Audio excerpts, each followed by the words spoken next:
First of all, we need to understand the law that governs the spiritual world. No one can go and claim the things that are spiritual and bring them into the physical without that law. So what is that law? That law is faith. The Bible calls faith a spiritual law. So in order for us to be able to receive, or in order for you to receive your job, or in order for you to receive anything that you want, you need to be having faith. So what is faith? Faith is a substance of things that you are hoping for. That's what the Bible translated. So it means they are spiritual things.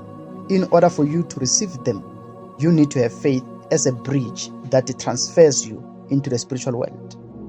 So we have things that are there into the spiritual world, but we want them to come into our physical world. And in order for us to travel into the spiritual world, we're gonna need faith.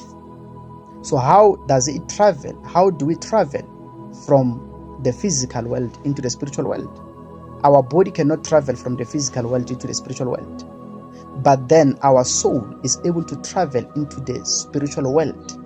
How do we travel into the spiritual world? It's through creativity of our thoughts and our imagination.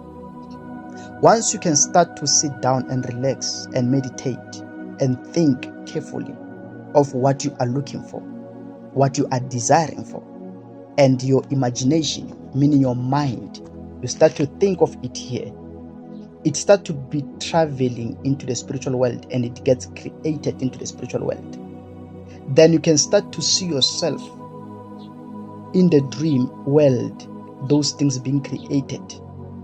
And once they are created and you start to believe in that you have already received, because of you start to create what you are looking for with your mind, and then it goes into the spiritual world, it's created. Then once it's created, it comes back onto your heart. And then when it comes into your heart, it becomes a hope, which now it's implanted in you.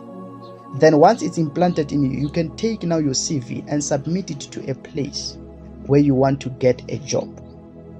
And then once you have done that, you will start to see attraction of things that you are looking for, because of you have just created them in the spiritual world. Many people, they don't create, they just submit CVs and then they don't receive their job. But as for you, things are going to be different as from now on. Spend time, create, think of it, let your mind create a job for you. There is power of creation in your thoughts and in your mind. Follow for more and you'll be blessed. Amen.